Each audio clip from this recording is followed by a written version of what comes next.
pocas hablan de la rumba y del sabor que te traigo yo. Qué rico bugalú, bugalú, bugalú. Qué rico bugalú. Qué rico bugalú, bugalú, bugalú. Qué rico bugalú.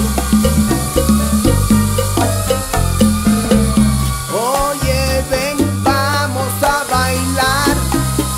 No hay nada más rico que cumbanchar. No hay nada más rico que vacilar. Tus pies no deben parar, no dejes de gozar. Eh bien bonjour, c'est Joël. Un petit tuto pour un drone bien sympathique, à savoir le Tiny 7 de la marque King Kong ou PNP. Alors on va essayer d'utiliser le drone, sachant que j'en ai déjà un là, où j'ai eu énormément de mal pour le configurer. Et celui-là, je viens de le recevoir, on va voir si ça fonctionne facilement ou si c'est la galère. Alors, qu'est-ce qu'il y a dans cette boîte, qui est toute petite, comme le drone d'ailleurs. Ça fait 9-10 cm à peu près. 10 sur 10, donc c'est très pratique pour l'intérieur parce qu'il se faufile partout. Alors, le drone, le voilà. Avec, donc c'est un drone FPV, donc grâce au masque, on peut se diriger dans toute la maison. Il y a une caméra là à l'intérieur avec un petit émetteur, voilà l'antenne, et ça permet de pouvoir se diriger dans tout l'endroit même si on n'a pas vu. Alors, donc nous avons le drone avec dessous la batterie. Qu'est-ce que nous avons d'autre? Donc un petit système qui permet de recharger la batterie. Voilà, connexion sur une prise USB. Ainsi qu'un tout petit mode d'emploi. Mini drone. Et donc mode d'emploi avec un côté tout ça. Donc c'est en chinois. Et l'autre côté c'est en anglais. Voilà. Avec une section là importante pour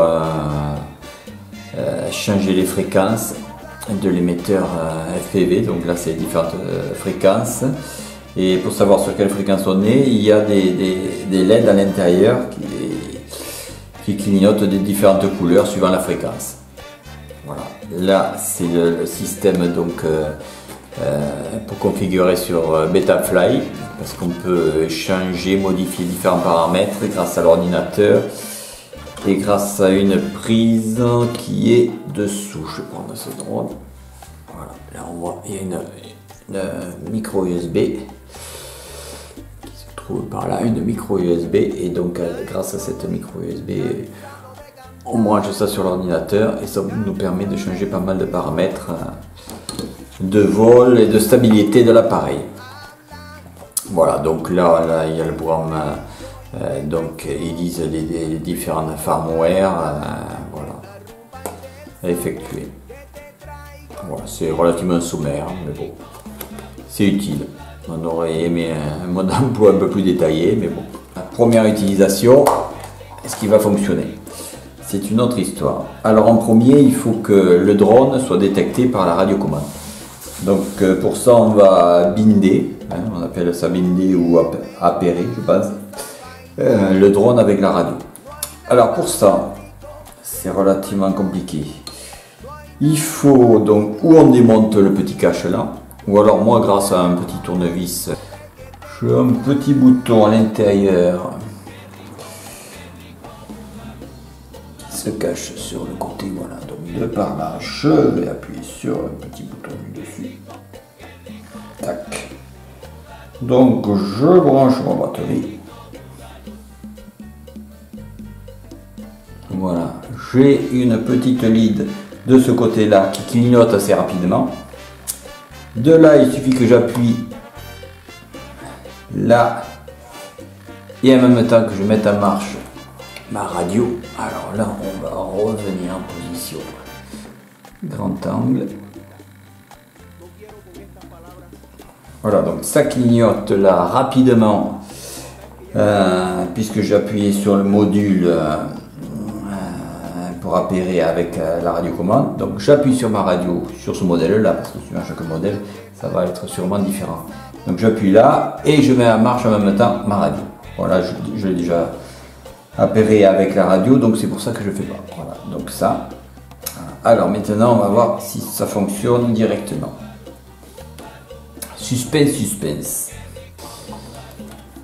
J'allume ma radio. Je m'écarte un peu, on ne sait jamais. Donc, alors voyons voir si je bouge mes boutons, rien ne se produit. Un petit zoom, un petit zoom, un petit zoom. Donc rien ne se produit. Si je fais ça, voilà.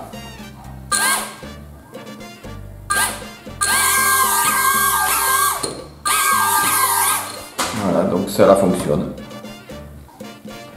On sent que là, il est relativement nerveux. C'est vrai que...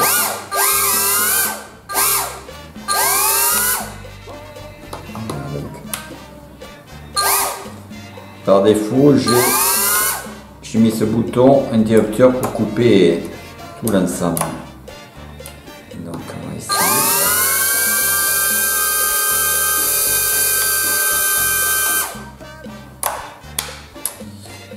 Voilà, donc ça a marché.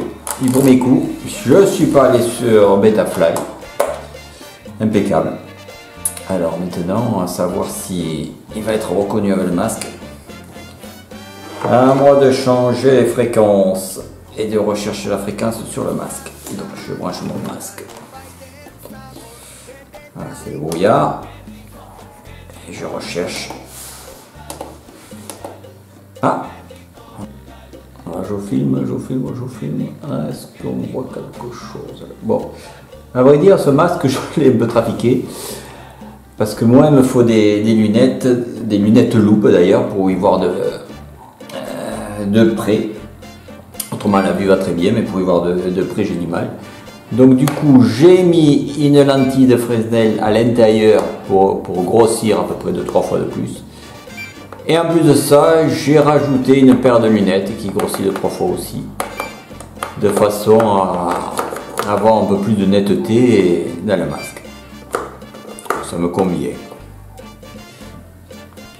Le petit bruit qu'on entend là, de temps en temps, c'est la radiocommande qui nous dit hop, on ne se sert pas de moi, donc je fais du bruit pour dire hop, il faut, vous ne m'avez pas coupé ou autre. Et ça, c'est très pratique parce que des fois on oublie.